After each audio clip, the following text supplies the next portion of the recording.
Es casi como si vuestro modelo de negocio estuviera empeorando cada vez más.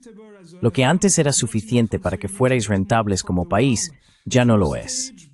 Así que necesitáis obtener más del mundo, hasta llegar a un punto en el que es tan unilateral, exprimiendo al mundo hasta tal extremo que inevitablemente habrá una reacción contraria del resto diciendo: «Estáis de broma. Nos estamos muriendo por vuestra culpa, bajo vuestra bota, y encima tenemos que pagaros a vosotros».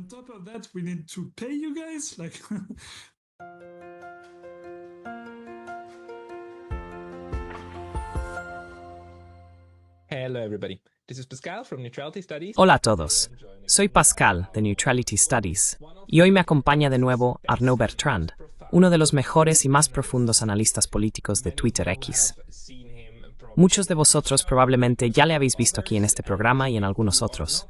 Y si no estáis suscritos a su cuenta de Twitter X, os recomiendo encarecidamente que lo hagáis.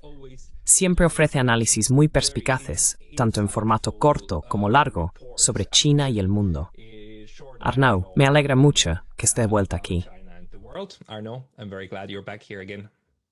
Me alegra mucho estar de vuelta. Gracias, Pascal.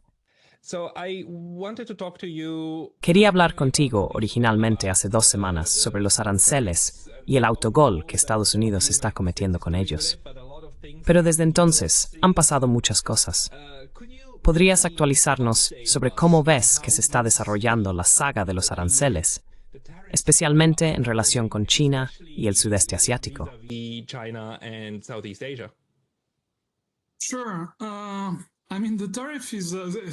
Claro, quiero decir, las tarifas aún me desconciertan mucho porque todavía no puedo entender por qué Trump hizo eso. Y de hecho me pregunto si la propia administración de Trump siquiera sabe por qué. Porque sigues escuchando, ya sabes, explicaciones contradictorias. Tantas explicaciones que no tienen sentido juntas. Así que un día, oyes que todo se trata de hacer acuerdos y que las tarifas se eliminarán cuando lleguen a un acuerdo con tal o cual país. Otro día, oyes que se trata de revivir la manufactura en Estados Unidos. Otro día, oyes que se trata de recaudar dinero, una nueva forma de impuestos para financiar el presupuesto estadounidense.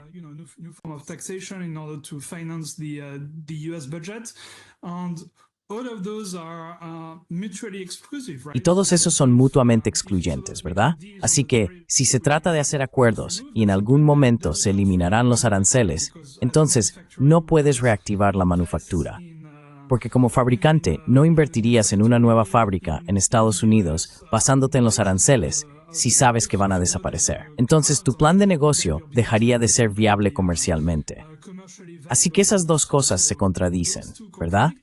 Y realmente tengo la sensación, por lo que dice la administración Trump, de que la narrativa está evolucionando en tiempo real. La justificación de los aranceles está evolucionando en tiempo real, en función, ya sabes, de la reacción.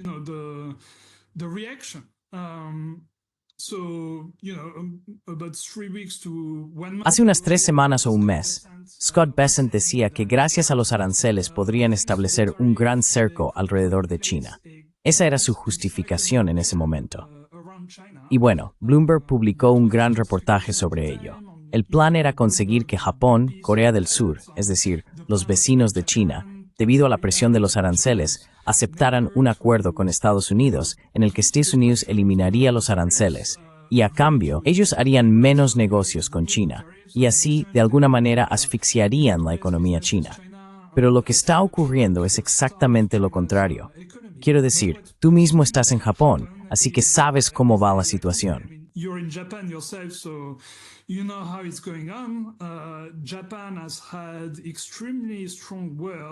Japón ha expresado palabras sumamente contundentes contra los aranceles. Quiero decir, tú lo sabes mejor que yo, lo cual es bastante inusual para Japón, que utilice un lenguaje tan fuerte contra Estados Unidos y que se oponga tanto a una iniciativa estadounidense.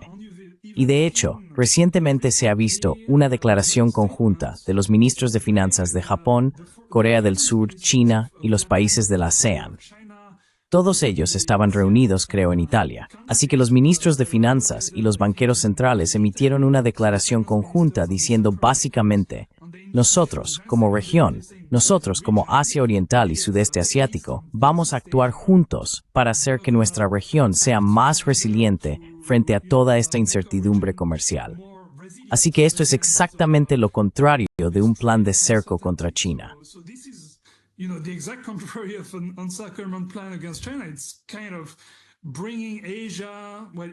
Es una especie de unión de Asia, Asia Oriental y el Sudeste Asiático, para reducir su dependencia de Estados Unidos. Así que, ya sabes, la narrativa va a tener que evolucionar allí, porque ya no puede ser un plan de cerco contra China. Por eso es tan difícil opinar sobre los aranceles, porque las cosas cambian constantemente, y según la reacción, la administración Trump sigue diciendo, oh, no se trata de eso, al final se trata de esta otra cosa.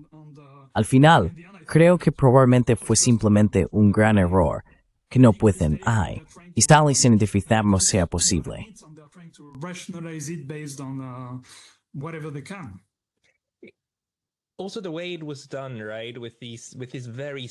Además, la forma en que se hizo, ¿verdad? Con ese cálculo tan extraño que fue una tontería desde el principio. Y el hecho de que dijeran, oh, vamos a poner aranceles a todos porque nos están engañando, porque tenemos un déficit comercial con ellos. Pero incluso pusieron un 10% a aquellos con los que tienes un superávit comercial. Así que obviamente, quiero decir, es simplemente una falsedad descarada. Las declaraciones, lo que plantea la pregunta, ¿es solo un error o nos están engañando? Y hay una partida de ajedrez en 3D o 4D en marcha. Pero como señalas correctamente, incluso los japoneses ahora están muy atentos.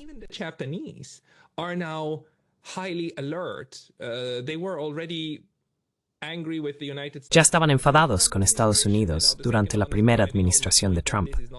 Y ahora, la segunda está dejando claro que esto no es una anomalía, sino que realmente representa lo que es Estados Unidos.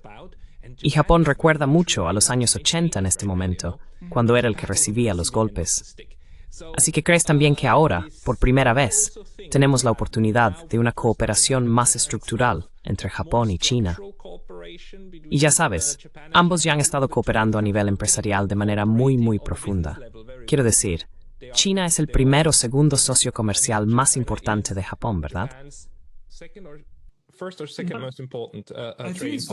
Creo que es la primera. Probablemente sea la primera opción. Y China siempre ha sido algo que Japón ha intentado abordar de manera pragmática, pero cautelosa, debido a los riesgos implicados, también en cuanto a las regulaciones locales. ¿Pero crees que podríamos ver una mayor integración? Porque cuando Trump canceló el TPP por primera vez, Japón de alguna manera lo retomó y siguió trabajando en estos acuerdos comerciales. Y también hay un acuerdo comercial que incluye a China. ¿Cómo ves la evolución de la situación en Asia Oriental?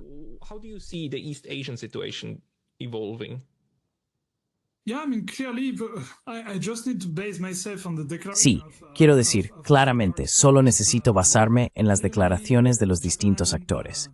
Claramente, Japón no quiere verse presionado a tener que elegir entre Estados Unidos y China, porque sería suicida desde el punto de vista económico para ellos, ya que China es su principal socio comercial. Y lo que estamos viendo es que cuanto más Estados Unidos les obliga a elegir, y eso no solo ocurre con Japón, sino con muchos otros países también. Muchos de esos países piensan algo así como, vale, si me obligas a elegir, puede que no te guste la respuesta, porque en realidad hago mucho más negocio con China que contigo. Y ya sabes, China en realidad es un actor mucho más estable en su relación conmigo.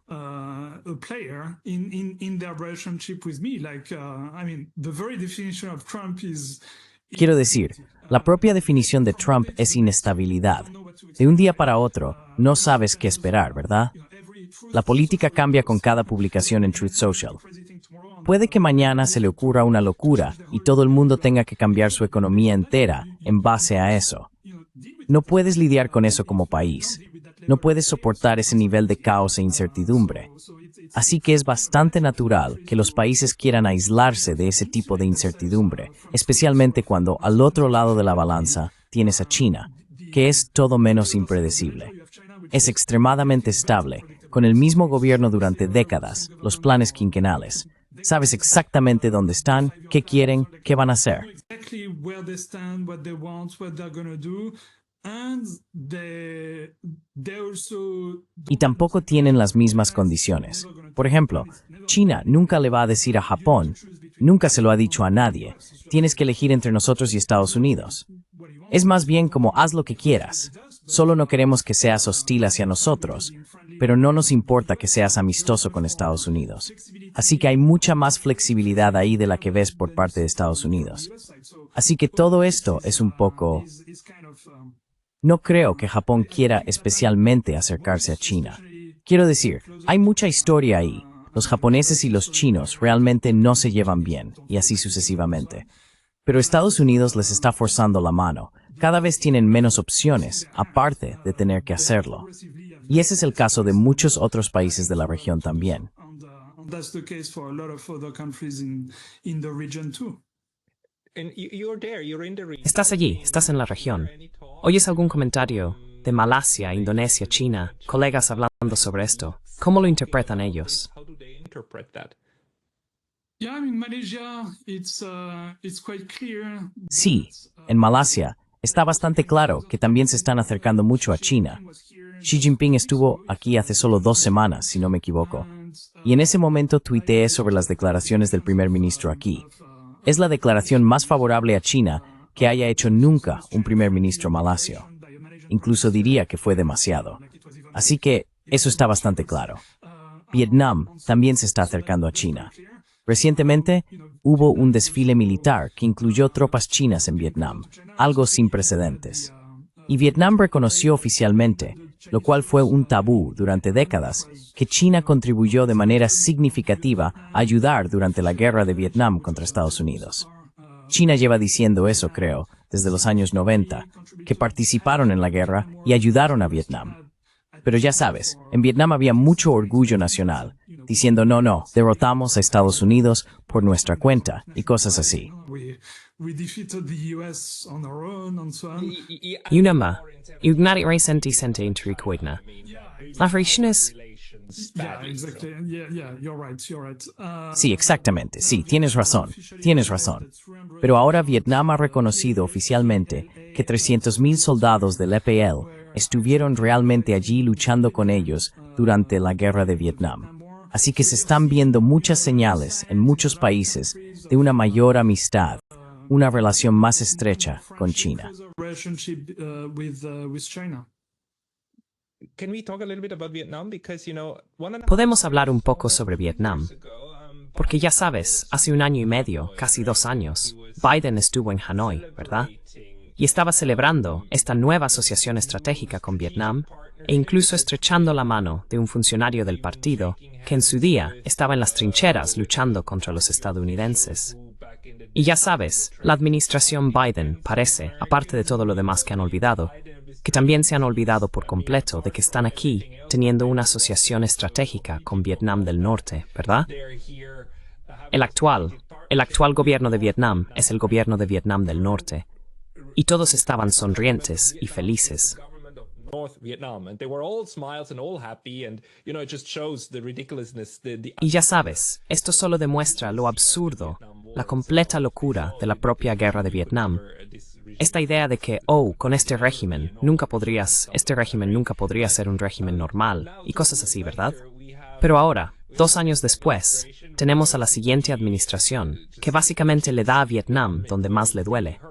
Quiero decir, no es casualidad que Vietnam fuera el primer país en acudir inmediatamente a Estados Unidos, porque su dependencia de las exportaciones al mercado estadounidense es tan grande, ya que son el centro de manufactura, ¿no? ¿Qué te cuentan tus colegas vietnamitas sobre su situación actual? their situation now. So I'm anything but a Vietnam. Así que no soy en absoluto un especialista en Vietnam y no tengo colegas vietnamitas. Básicamente, solo estoy siguiendo las noticias. Y no creo que alguna vez haya existido la posibilidad de que Vietnam, ya sabes, eligiera entre Estados Unidos y China. Creo que Vietnam siempre ha sido muy inteligente a la hora de posicionarse en medio entre Estados Unidos y China, sin antagonizar a uno u otro. Pero es la misma situación de la que hablábamos antes con Japón, con estos movimientos extremadamente hostiles por parte de Estados Unidos, por parte de Trump. Creo que Vietnam estuvo entre los 5 países más afectados por los aranceles. El primero, después del Día de la Liberación, si no recuerdo mal.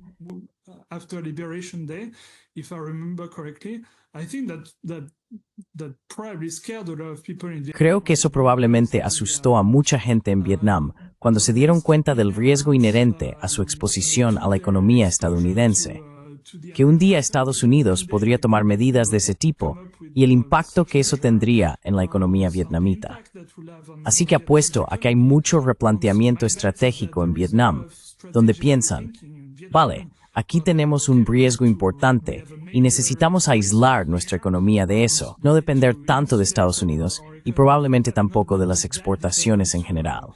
To the US and probably to exports in general. And in the short term, Y a corto plazo, el problema es que estos vínculos comerciales, por supuesto, son algo que lleva tiempo construir. Y luego, una vez que están establecidos, quiero decir, realmente duele. Además, en Malasia, donde estás, ¿ves alguna estrategia de mitigación para afrontar esto? E incluso en Estados Unidos, todavía no estamos del todo seguros sobre los impactos, porque hay un retraso de unos 2 o 3 meses entre, por ejemplo, cuando las tarifas empiezan a afectar y cuando vemos que ciertas empresas estadounidenses realmente desarrollan estrategias. ¿Quién fue Microsoft? Que dijo que va a subir los precios de sus dispositivos a nivel global para compensar, ya sabes, el daño para el consumidor estadounidense. Porque en realidad las tarifas solo afectarían en Estados Unidos. Pero puedes mitigar eso subiendo los precios en todas partes. Pero, ¿ves estrategias que estén adoptando actualmente las empresas del sudeste asiático? Southeast Asian businesses are taking at the moment. I mean, the biggest strategy, I think that's Quiero estrella en Kariuk Smokeway. Exindix que es limitar el comercio con el no estadounidense. No se aumentar el comercio dentro de la región. Intentar aumentar con Europa, con África y así sucesivamente para reducir su dependencia del mercado estadounidense. De hecho, la semana pasada estuve de vacaciones en Indonesia y pasé 5 días en un barco con un buen amigo mío, que es director general de una de las 3 principales empresas de logística del mundo. Así que él lo sabe todo sobre los flujos comerciales porque es su trabajo diario. Y lo que está observando es que no solo hay una caída enorme en el comercio entre China y Estados Unidos, del orden de menos 40, menos 60%. minus 40, minus 60%, but you're not seeing an increase. Pero no se está viendo un aumento, un contrapeso de otros países. Se pensaría que lo que Estados Unidos no importa de China lo obtendría del resto del mundo. Pero eso no está ocurriendo. Al contrario, la disminución del comercio hacia Estados Unidos parece ser bastante generalizada. Y lo que él está diciendo es que en Malasia hay directrices para no hacer eso específicamente. No quieren hacerlo. No quieren, ya sabes, que las empresas chinas pasen sus productos por Malasia, los conviertan en malayos y los envíen a Estados Unidos. Y en general, no quieren aumentar su exposición al mercado estadounidense, porque eso los pondría en una situación más arriesgada en conjunto. Así que creo que ese es el pensamiento estratégico en la mayoría de los países. The strategic thinking in most countries. Do you think it might happen? ¿Crees que podría ocurrir que Estados Unidos experimente realmente una grave escasez de bienes de consumo? Ya sabes, estanterías vacías. ¿Esa es una posibilidad? Is that a possibility? I think it's a very strong possibility. Yeah, and I think it's going to. Creo que es una posibilidad muy real, sí. Y creo que va a suceder pronto. Creo que probablemente, quiero decir, el día de la liberación, si no recuerdo mal, fue el 2 de abril. Y ya sabes, los barcos de carga tardan aproximadamente un mes en llegar. Así que creo que estamos empezando a entrar en el periodo en el que la caída, poco a poco, en el transporte marítimo va a empezar a notarse en las estanterías de las tiendas. Si no es esta semana, si no es la próxima, quizá la siguiente. No veo cómo se puede evitar eso con una caída del 40 al 60% en el transporte marítimo desde China y luego una caída en el transporte desde el resto del mundo. Es casi matemático. Se notará el impacto. It's almost like mathematical. You will see an impact. Bueno, esto va a cambiar algo. Quiero decir, si la gente sobre el terreno realmente ve eso, si las estanterías están vacías, como yo solo lo he experimentado 1 o 2 veces en Japón, cuando debido a desastres naturales, básicamente tifones y demás, la gente empieza a vaciar las tiendas de conveniencia. Y si entras en una tienda de conveniencia o en alguna tienda y la mayoría de las estanterías están vacías, te impacta. Te asustas un poco, porque te das cuenta, maldita sea, ¿de dónde más lo voy a conseguir si no es en la tienda?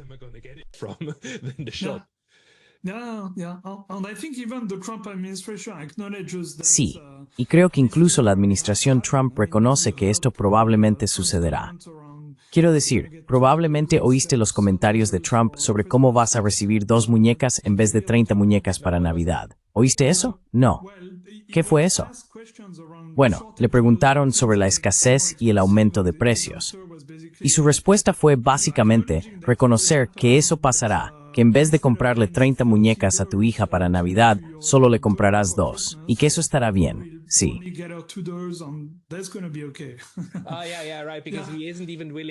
Sí, claro, porque ni siquiera está dispuesto a dar una exención a los fabricantes de juguetes. Quiero decir, incluso afecta al sector de los juguetes. Esta es solo una de varias políticas, que para mí no puedo interpretar de otra manera, que no sea que Estados Unidos está desmantelando el último vestigio de su poder blando.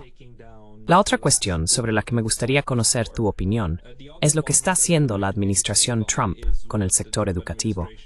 Me refiero a la represión contra los estudiantes extranjeros. Porque esto es algo que debemos reconocer. Incluso los cuadros chinos siguen enviando a sus hijos a escuelas estadounidenses porque son simplemente las mejores. El sistema de educación superior se considera el mejor. Quiero decir, realmente ofrecen una educación muy buena, ¿verdad? Por mucho dinero, pero ofrecen buena educación. Y ahora esto también, en mi opinión, parece estar cambiando. ¿Cuál es tu opinión al respecto? What's your take on this?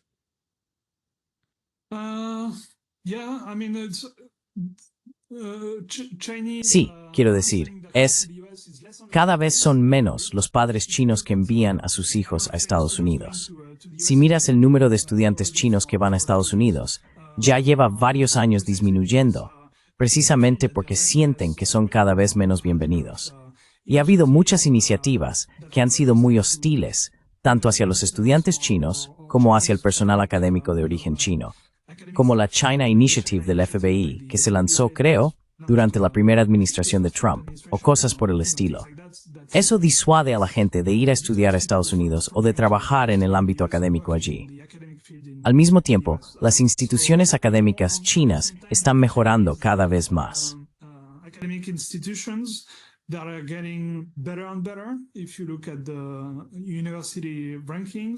Si miras los rankings universitarios, como Tsinghua, que está entre las mejores, creo que ahora mismo está entre las 3 primeras del mundo en la mayoría de los campos.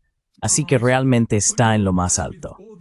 Y en general, como ocurre con todas las iniciativas de Trump y de la administración Trump en general, es bastante difícil de entender. Me gustó la forma en que lo describió un académico chino. Se llama Koji Mao. De hecho, es un antiguo estudiante de Tsinghua que ahora estudia en Harvard, y lo comparó tanto con lo que hizo Khrushchev en la Unión Soviética como con la Revolución Cultural en China. Así que, la forma en que lo comparó con Khrushchev es: Khrushchev estaba muy empeñado en demostrar que era diferente de Stalin. Así que hizo todas estas reformas y apartó a muchos funcionarios importantes bajo Stalin y así sucesivamente. Realmente quería hacer un corte limpio con la era de Stalin.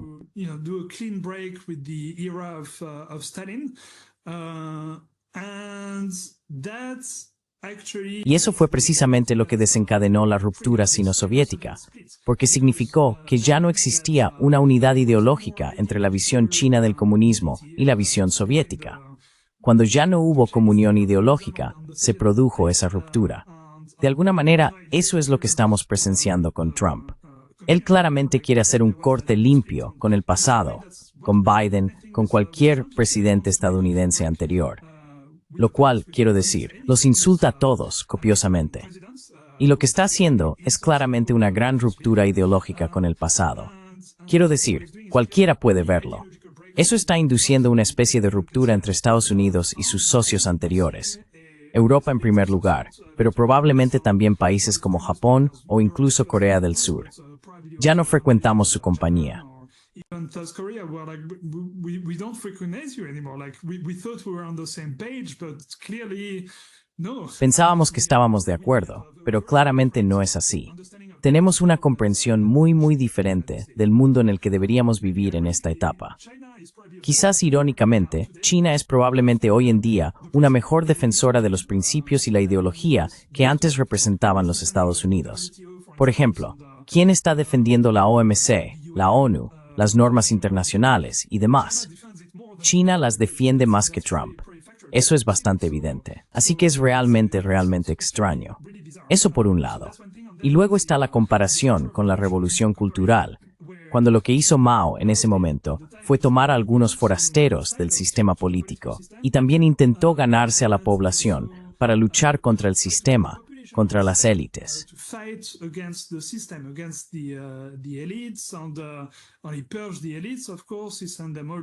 Y por supuesto purgó a las élites, los envió a todos a trabajar al campo y demás. Y también hay algo de eso con Trump. Quiero decir, está incorporando a personas ajenas al sistema como Elon Musk o, bueno, Kennedy, que en el ámbito de la salud es algo así como un outsider, ese tipo de perfiles. Y también intenta constantemente ganarse a su base MAGA, hablando directamente con la gente para que inicien un movimiento que cambie Estados Unidos, como una especie de auténtica revolución cultural. Pero probablemente, como en la revolución cultural en China, hay mucho movimiento, mucho entusiasmo, pero en la práctica no hay muchas cosas que realmente hagan progresar las condiciones de vida del país.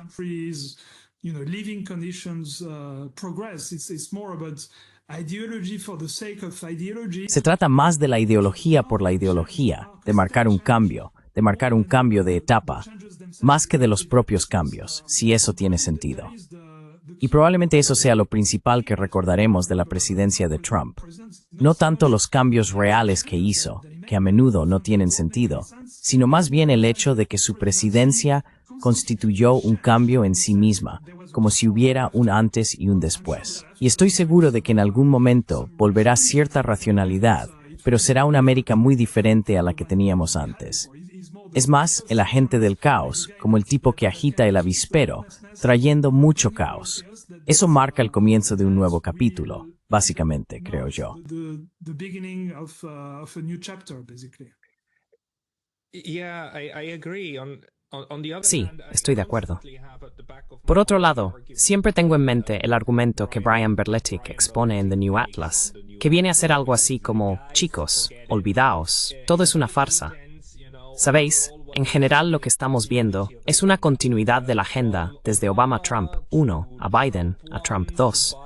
Lo que vemos es un impulso constante, por ejemplo en el caso de Ucrania, hacia la militarización de Ucrania y su utilización de diferentes maneras, con diferentes formas y distintos relatos. Pero eso también continuó durante el periodo de Trump. Also during the Trump period, Trump is the one that already escalated. Trump es quien ya intensificó la situación en Asia Occidental al reconocer los Altos del Golán como parte de Israel. Así que, en general, lo que estamos viendo es simplemente una versión diferente, un matiz distinto de esencialmente el mismo manual. Y aunque Trump pretende enfrentarse a partes del Estado profundo estadounidense, no lo toca donde realmente duele. No toca al sector financiero, ¿verdad? En absoluto. Apoya al sector financiero, que ha vaciado gran parte del uso productivo del capital estadounidense, ¿no? Es decir, el capital ya no se asigna a las empresas, porque el sector financiero es simplemente más, el casino de apuestas es más productivo para los financieros, ¿verdad? Para la clase rentista. ¿Cuál es tu opinión al respecto? What's your take on that? I mean, that's an interesting question. I think Quiero decir, es una pregunta interesante. Creo que definitivamente hay algún tipo de lucha contra la inercia, ¿verdad? Quiero decir, Estados Unidos es un barco muy grande, con mucha inercia, pero sí creo que hay un intento genuino por parte de Trump de cambiar las cosas. No creo que todo sea teatro. De verdad que no lo creo. Creo que realmente quiere implementar cambios. Pero también pienso que hay incompetencia de por medio. Promete muchas cosas que no puede cumplir. Así que, por ejemplo, tomemos el caso de Ucrania. Realmente creo que quería lograr un acuerdo de paz. Y ya sabes, lo dijo durante la campaña. He said that during the campaign, and it will be. I don't see. Y no veo cómo podría haber dicho, quiero un acuerdo de paz ahora, sin reformularlo, porque eso iba a ser una gran vergüenza para él, ¿verdad? Si no cumplía, ¿qué es lo más probable? Entonces no lo habría dicho. No habría dicho, voy a resolverlo rápidamente, en 24 horas, y cosas así. Creo que hay una intención real ahí. Pero luego, cuando ves cómo lo hizo, pareció extremadamente amateur. Envió a un tipo, Vitkov, a Moscú, un tipo que ni siquiera era un negociador profesional, que simplemente no tiene el perfil para negociar ese tipo de acuerdos.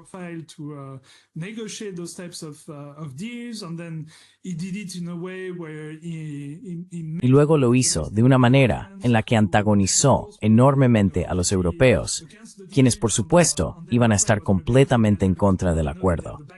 Y entonces Ucrania también iba a estar en contra del acuerdo, porque ahora saben que los europeos les respaldan y por lo tanto tienen margen para oponerse al acuerdo. Lo gestionó de una forma extremadamente incompetente, lo que permite que las cosas no cambien y sigan igual, con Estados Unidos al final sin lograr cerrar un acuerdo y teniendo que seguir apoyando a Ucrania. Porque si no lo hace ahora, después de que probablemente el acuerdo se venga abajo, entonces Ucrania va a colapsar por completo. Y eso va a quedar aún peor para él. Así que creo que es más bien esa dinámica. No me creo que todo sea puro teatro y que no sea sincero respecto a lo que quiere hacer. Creo que hay algo de sinceridad ahí. Mavri simplemente lo promete. Just has really hard time to deliver. Yeah, no, I think the argument is not like. Sí, no. Creo que el argumento no es que él no quiera intentar cambiar algo con Ucrania. El argumento es que no parte de un deseo real de situar a Estados Unidos en una posición más pacífica. Es más bien, vale, Estados Unidos se ha topado con un muro.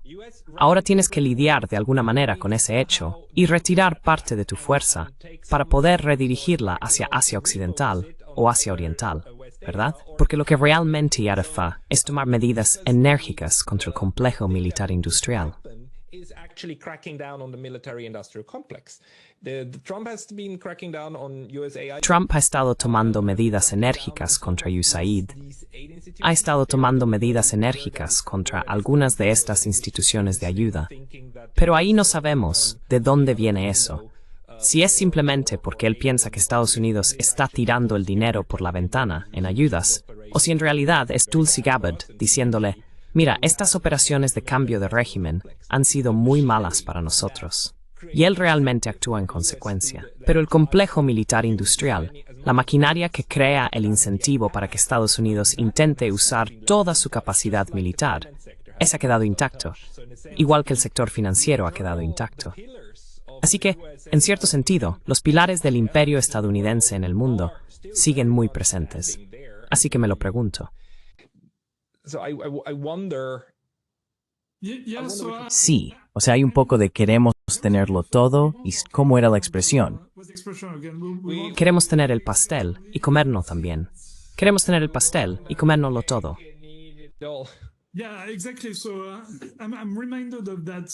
Sí, exactamente. Me acuerdo de ese artículo que escribió uno de los principales asesores económicos de Trump. Creo que se llama Steve Miran. Sé que su apellido es Miran, no recuerdo si su nombre es Steve. En fin, escribió un artículo extenso, como un artículo académico, para intentar explicar la teoría económica de Trump. Se centró especialmente en el dólar como moneda de reserva. Lo que decía es que queremos mantener el dólar como moneda de reserva, pero también pensamos que es una carga.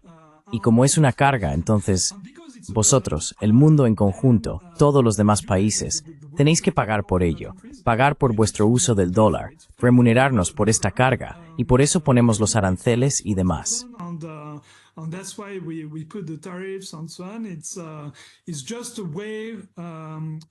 Es solo una forma de obtener créditos o una remuneración por asumir este bien común, este bien global de proporcionar el dólar por pura generosidad como moneda de reserva.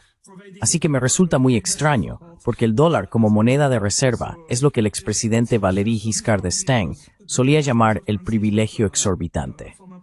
Como bien has dicho, es uno de los pilares del poder estadounidense. Es la razón por la que pueden imponer todas las sanciones. Es como controlan las finanzas mundiales. Es la razón por la que pueden tener un déficit comercial tan enorme.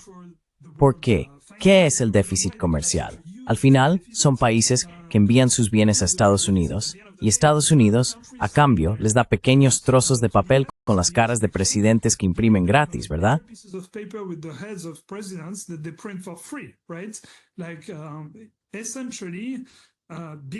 Básicamente, debido a que el dólar es la moneda de reserva mundial, gran parte de lo que Estados Unidos importa del resto del mundo les sale prácticamente gratis, porque pueden imprimir tantos dólares como quieran y no tendrán una crisis de liquidez. Presentar eso como una carga que de alguna manera deben soportar y decir que eso significa que el resto del mundo se está aprovechando de ellos es simplemente extraño, ¿no? Así que existe esa especie de dualidad, donde hay cierto entendimiento de los fundamentos del poder estadounidense, como que sí, el dólar como moneda de reserva es muy importante para nosotros, pero al mismo tiempo también lo ven como una carga. Así que es curioso.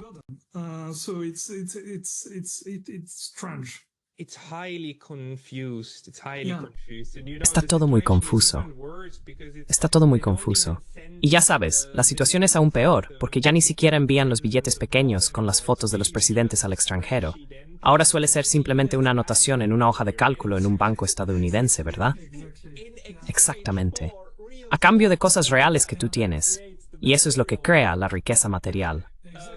Sí, exactamente. Pero esto va de la mano con todos esos otros enfoques extraños sobre lo que está ocurriendo. Quiero decir, a estas alturas ya sabemos que es una guerra por poderes en Ucrania. Y por cierto, voy a hacer un programa sobre esto.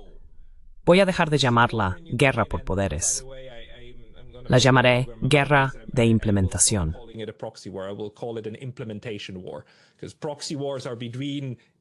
Porque las guerras por poder son entre ejércitos proxy de las superpotencias.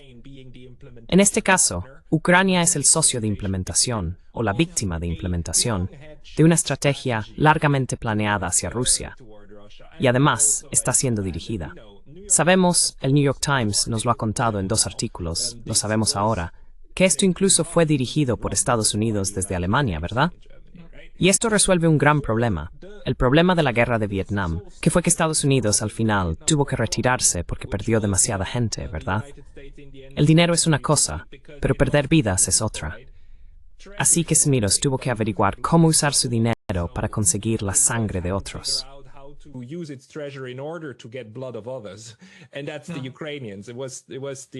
Y esos son los ucranianos. Antes fueron los afganos, en los años 80, y ahora es Ucrania. Pero ahora Estados Unidos incluso exige pagos a Ucrania, después de que su socio de implementación haya llevado a cabo estas políticas. Así que, en cierto sentido, ya se está volviendo demasiado evidente la mano dura de estas políticas, mientras que otras administraciones intentaban ocultarlo, ¿verdad? Intentaban esconderlo bajo todo el lenguaje optimista del liberalismo, el neoliberalismo, el neoconservadurismo y los valores, etc. Y Trump, al eliminar el discurso sobre los valores y la retórica al respecto, ¿no nos da también un poco más de claridad sobre la situación, en realidad?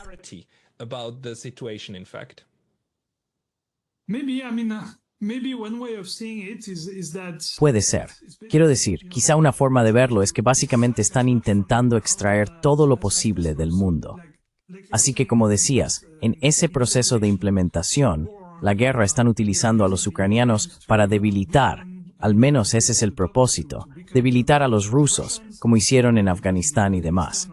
Mientras que en la guerra de Afganistán eso fue suficiente. Es decir, estaban agradecidos a los soldados afganos, los mujahidines y demás, por hacer el trabajo sucio por ellos. Ahora quieren aún más.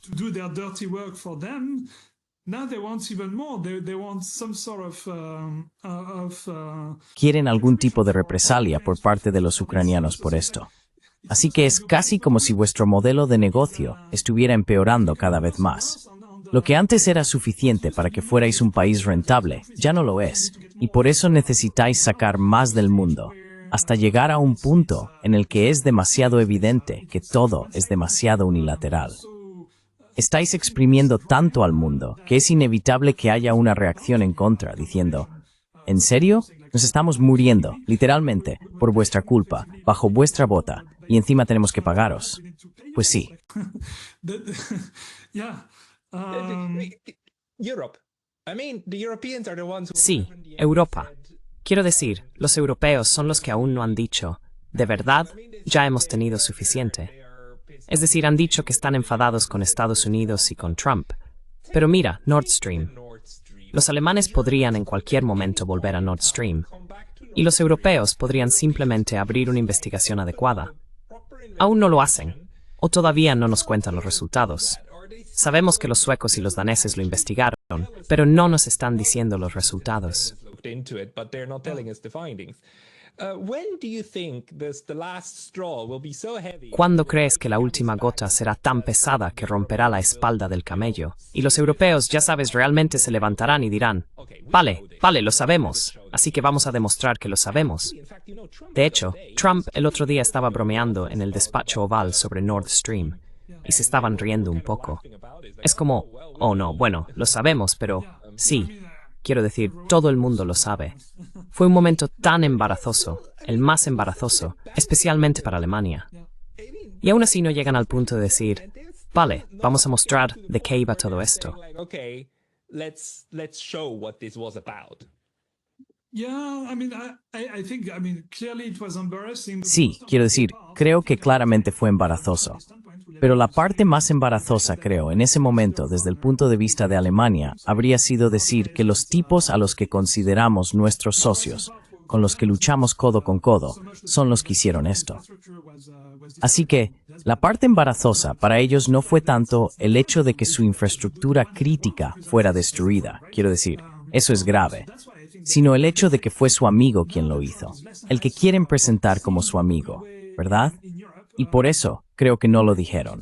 Ahora que Trump es cada vez menos bien visto en Europa, creo que podría salir a la luz, pero también creo que todavía hay mucha hostilidad en Europa hacia Rusia. Eso está claro.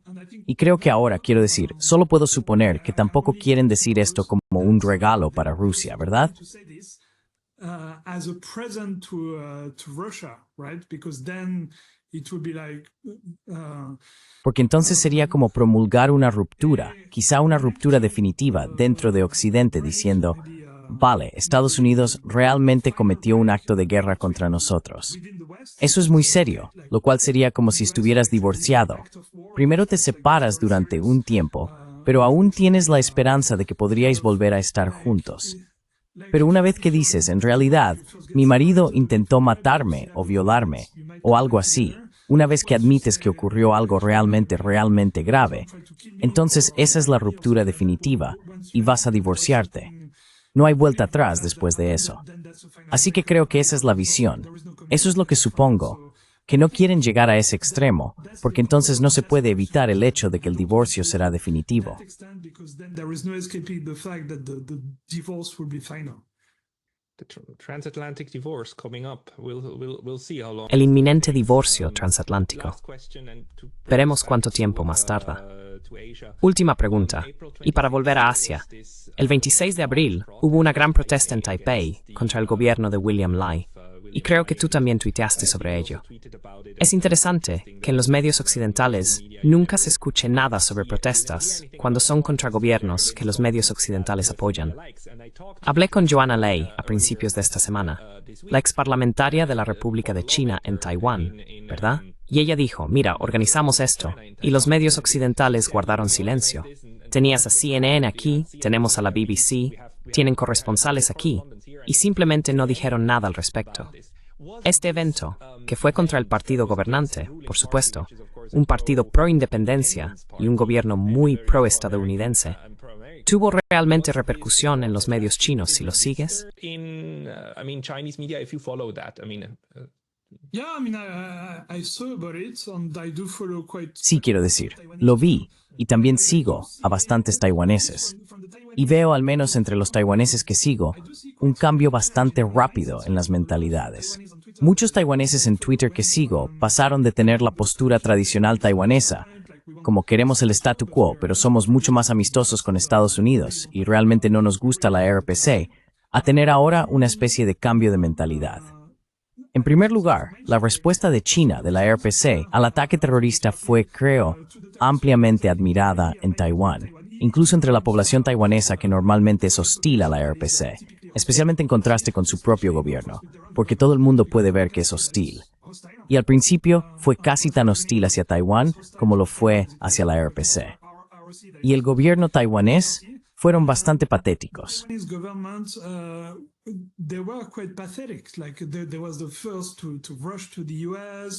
Por ejemplo, ellos fueron los primeros en apresurarse a ir a Estados Unidos. Incluso vi un video en el que decían, podemos estar muy orgullosos de nosotros mismos porque somos parte de los 3 primeros que fueron allí a negociar. Quiero decir, no hay nada de lo que estar orgulloso. Es algo bastante vergonzoso, ¿no? Mientras que China, quiero decir, la RPC desde el principio se mantuvo firme. Bueno, eso es inaceptable. Vamos a resistir. Por supuesto, hay mucha más dignidad en hacer eso. Y creo que ese cambio de mentalidad, o también todo lo que está ocurriendo en torno a TSMC, y ya sabes, la presión de Estados Unidos para que trasladen sus plantas allí y hagan inversiones significativas en Estados Unidos y demás, los taiwaneses lo sienten como si les echaran sal en la herida. Y con razón, porque eso es lo que es. Así que sí, definitivamente se percibe un cambio de ánimo. Un cambio de ánimo muy memanis taiwaneses. Very big mood shift amongst the Taiwanese. Interesting. I mean, that would be Interesante. Quiero decir, eso sería algo positivo, porque lo peor es la confianza ciega en Estados Unidos, y luego acabas como Ucrania. Debemos evitar que Taiwán se convierta en la Ucrania de Asia Oriental, ¿verdad? Ese es el peor escenario posible. En cualquier caso, esto ha sido muy interesante y tus opiniones siempre son fantásticas. A todos, de verdad os recomiendo, id a Twitter y buscad a Arnaud Bertrand. El enlace estará en la descripción. Y volveremos a hablar pronto. Arnaud, muchísimas gracias. We'll talk soon again. Arnaud, thank you very much. Gracias, Pascal.